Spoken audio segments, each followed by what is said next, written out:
Olá pessoal, esse é mais um Fala Carlão. Você já sabe, o Fala Carlão é sempre na prateleira de cima do agronegócio brasileiro.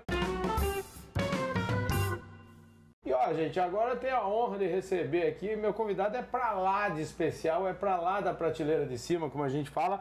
Eu tô falando do Alexandre Gleurer, que é vice-presidente do Conselho de Administração do Bradesco e me dá a honra da presença aqui. Alexandre, obrigado pela sua presença aqui, pela gentileza de ceder seu tempo aqui para essa prosa, viu? Eu que agradeço, Carlão. É um prazer estar aqui contigo. É uma pessoa que é presente nos nossos negócios, é presente no mundo do agronegócio e que tem colaborado muito em divulgar todo o trabalho que nós fazemos nesse mundo e o quão prestativo, o quão presente nós somos nesse mundo de agronegócio. Olha, aqui no Fala Carlão, o bordão mais falado aqui é que eu sempre digo que ninguém nasce vice-presidente do conselho, ninguém nasce diretor de banco, todo mundo tem uma história. Então, rapidamente, porque o senhor vai me prometer que nós vamos fazer uma outra conversa mais longa lá na Cidade de Deus, então, eu queria que o senhor falasse um pouquinho desses 47 anos de atuação na organização Bradesco, é isso mesmo? É isso mesmo, tem sido uma aventura. A cada dia a gente aprende alguma coisa diferente. Entendi. Né? O senhor é gaúcho, eu queria que o senhor me falasse um pouquinho dessas suas raízes aqui, eu sempre falo que o berço que as pessoas nascem diz muito dos valores. É disso que eu queria falar, um pouquinho dos valores que o senhor traz de casa. Eu sou gaúcho, nasci aqui em Porto Alegre em 1960, eu sou um de 6 irmãos, nós somos 4 homens e 2 mulheres na família, pai e mãe presentes durante todo o nosso processo de criação e morávamos nos fundos da casa da minha avó, aqui em Porto Alegre. Então a família sempre foi muito presente em todo o processo de educação, de construção da família, de criação dos filhos, mas sempre com muita dificuldade financeira. O meu pai trabalhou até os 9 anos num banco, e na época não existia o fundo de garantia e por alguma razão com 9 anos ele foi demitido, e depois disso, para não entrar na estabilidade, né, ele foi demitido. E aí depois disso a gente viveu muitas dificuldades financeiras, e aí eu com 15 anos acabei entrando no Bradesco. Então na época da minha tenra juventude, o meu pai bravamente trabalhava no DEMAI, que é a empresa local, abrindo buraco na rua. Que coisa impressionante. O senhor sabe que o senhor me lembrou, eu não sei se o senhor sabe, mas assim, eu fui funcionário do Bradesco e meu primeiro emprego de carteira assinada foi lá na Cidade de Deus. Eu trabalhei lá de 1983 a 1986, período que eu me orgulho muito disso. E o senhor falou eu me lembro que meus primeiros salários, eu coloquei energia elétrica na casa do meu pai, que a gente não tinha energia elétrica lá. Então isso que o senhor está falando eu fico até me emocionando ao falar disso, porque realmente o trabalho, aquela frase que tem lá no Bradesco, que só o trabalho pode produzir riqueza, é uma verdade completamente absoluta, né? O senhor, então, foi um espectador privilegiado de tudo, do que aconteceu com o agro nos últimos anos. Na verdade, eu não me sinto espectador, né? Eu me sinto partícipe. Apesar de eu não ter, como eu sou de Porto Alegre e tive pouca experiência na minha vida mais jovem, né? No ambiente rural, quer dizer, o mais perto que eu chegava do ambiente rural era em algumas viagens curtas que eu fazia com a minha avó para ir no litoral aqui, e passava por algumas propriedades rurais nesse processo. Entendi. Mas sempre propriedades rurais menores. Então a minha vida não foi uma vida na juventude de campo, né? Mas depois que eu entrei no banco, quando eu tinha 15 anos, eu passei a atuar em mais diversas áreas dentro de uma agência, e nessas primeiras atividades eu passei a ter contato com esse mundo. Entendi. Ainda era um contato super modesto, naturalmente, porque em Porto Alegre a gente fazia negócios de crédito rural, mas conhecia o negócio de crédito rural de uma folha de papel, de uma cédula rural pignoratícia que se montava e de uma estrutura de contratação. E comecei a conviver com esse mundo. Mas fui conhecer o produto rural de fato, né, o produtor rural de fato, quando eu tive a primeira experiência saindo de Porto Alegre e indo trabalhar no interior do estado do Rio Grande do Sul. Entendi. Em Porto Alegre eu trabalhei em 3 agências diferentes, cheguei até a posição de subgerente na agência Porto Alegre Centro. E aí eu fui, era ano de 1985 isso, eu já tinha, portanto, 9 anos de banco. Eu fui ser assessor do diretor regional em Passo Fundo. Entendi. Foi constituída uma diretoria lá, eu fui ser assessor dele. E lá eu tive a oportunidade de conhecer o Rio Grande agrícola, Entendi. O Rio Grande da soja, o Rio Grande de colonização italiana em especial, e que era dedicado basicamente à produção agrícola. Então a gente cuidava, essa regional cuidava de toda a região norte e noroeste do estado do Rio Grande do Sul e da Serra Gaúcha. Então eu passei a conviver e eu fui conhecer soja lá. Entendi. Eu fui conhecer plantação de girassol lá, eu fui conhecer essas variações ao entorno da cultura do trigo lá, coisa que eu não conhecia de fato. Conhecia de olhar em revista, né? De olhar em jornal e coisa do gênero. Desse período aí, do período até mais ou menos coincidente aí com o tempo que o senhor entrou no banco, até os dias atuais, se a gente der esse salto, né, a evolução do agronegócio foi gigantesca. Criou-se a Embrapa, os gaúchos levaram o agronegócio para o Centro-Oeste, fizeram tudo que hoje a gente conhece do Mato Grosso, e o Bradesco se transformou no maior financiador privado do agronegócio brasileiro. Isso o senhor participou, vamos dizer assim, no cerne, no âmago dessa história. Aqui é que eu concordo contigo, eu participei de todo esse processo. Pelo menos depois que eu virei gerente de agência, que eu fui assessor do diretor regional em Passo Fundo e depois passei por várias gerências, eu fui ampliando esse conhecimento, essa relação com o setor rural.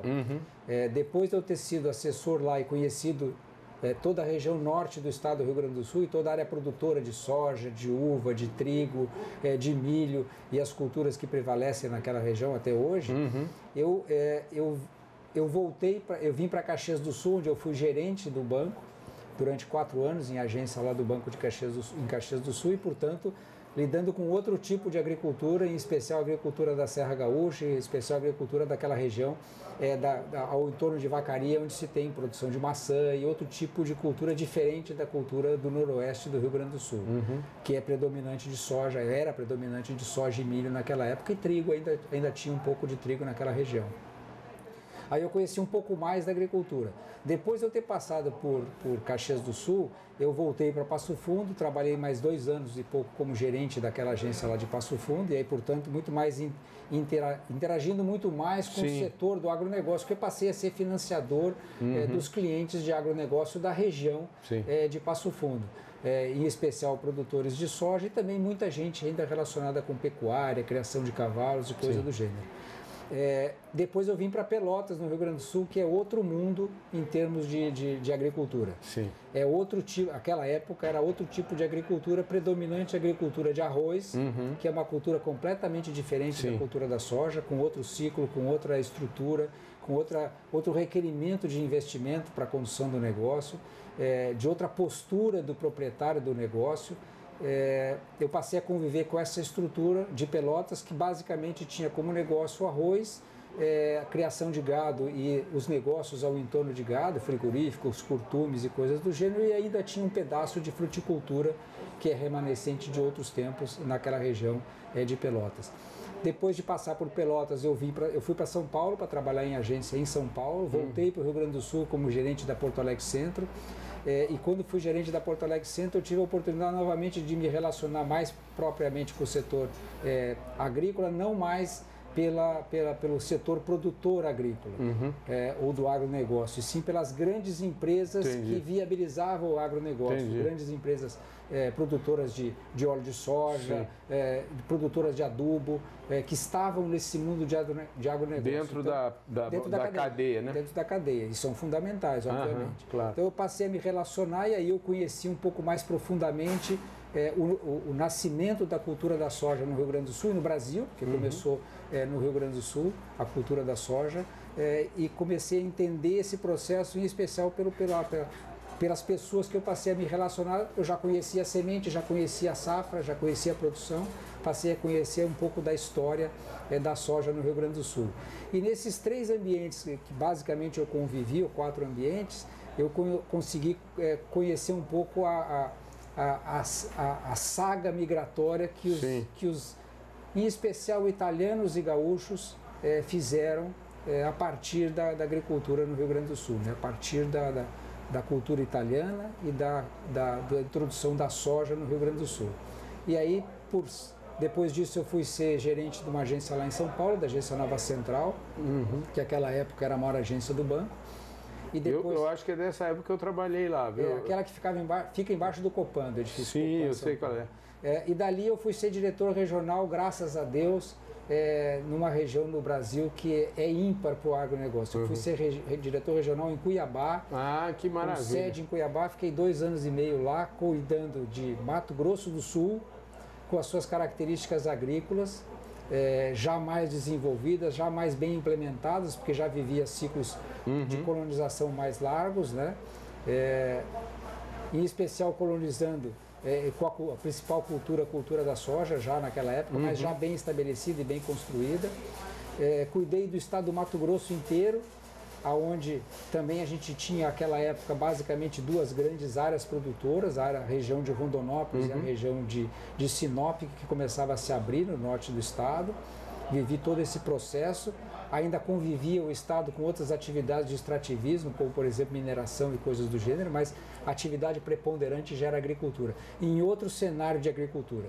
Enquanto que aqui no Rio Grande do Sul eu visitava propriedades com 200, 300, 400 hectares, lá eu visitava propriedades com 10 mil, 15 mil, 20 mil hectares. É outra realidade. É outra realidade. É outra estrutura produtiva, outra forma de viabilizar o negócio. Qual que é a diferença de mindset? O que precisa mudar na cabeça do executivo que sai da execução e vai para o conselho? E aí a pergunta que eu faria, assim, olhando agora que o senhor olhou no retrovisor e contou toda essa história tão importante que a gente já está sabendo, como é que o que o senhor olha no para-brisa agora? Como é que é o futuro? Que futuro que o senhor enxerga aqui do agronegócio e da economia brasileira como um todo, com esse olhar que o senhor tem? Eu acho assim, respondendo a primeira pergunta, as diferenças entre o mundo de execução e o mundo de estratégia, vamos dizer assim, é absolutamente diferente. Agora, é impossível exercer o mundo de estratégia, pelo menos na minha opinião, se a pessoa não tiver uma boa noção do mundo de execução. Entendi. Se ela não tiver tido a oportunidade de viver em alguma medida o mundo de execução. Entendi. Porque no limite o mundo operacional, o mundo de execução, que de fato executa as estratégias. Sim. Estratégia não serve de nada se não tiver quem a execute. Então precisa conhecer o mundo de quem a executa. Até tem uma frase famosa que diz que a cultura das empresas come a estratégia no café da manhã, né? Isso aí. Então é assim, a gente tem que se preparar, a gente tem que buscar a formação adequada e a gente tem que desligar algumas chavezinhas na cabeça da gente e ligar outras. Apesar do sangue que corre na veia, é o sangue do balcão. O meu sangue é sangue de balcão. Entendi. Eu passei 30 e poucos anos da minha carreira na vida comercial, né? Com a barriga no balcão, como se diz normalmente. Então a gente tem que desligar algumas chavezinhas e ligar outras chavezinhas. Alexandre, eu queria o nosso tempo já tá, a gente poderia continuar falando demais aqui. O pessoal tá todo mundo te esperando lá fora. Eu queria agradecer muito a sua presença aqui, agradecer na verdade a sua aula. Isso foi uma aula aqui sobre um pouco da história e também essa sua perspectiva que eu acredito é a nossa perspectiva, uma perspectiva extremamente otimista, um copo sempre cheio aqui para o Brasil. Obrigado, viu? Eu que agradeço a oportunidade de estar aqui contigo e deixo como mensagem final que o setor do agronegócio pode continuar contando com o Bradesco continuará presente nesse segmento. Nós entendemos a importância desse segmento na economia nacional e na economia mundial e a relevância que esse segmento tem para a formação do povo brasileiro. Maravilha. Esse é o nosso papel. Obrigado. Quem afirma tudo isso é Alexandre Gliher, que é vice-presidente do Conselho de Administração do Bradesco e falou, claro, com exclusividade aqui no Estúdio Bradesco Fala Carlão, exclusivamente para você que acompanha o nosso trabalho. Muito obrigado pela sua audiência. Alexandre, muito obrigado. Muito obrigado, Carlão. É isso aí, gente. E esse Fala Carlão vai ficando por aqui. Muitíssimo obrigado, um forte abraço. A gente se vê no nosso próximo programa. Valeu, gente. Fui!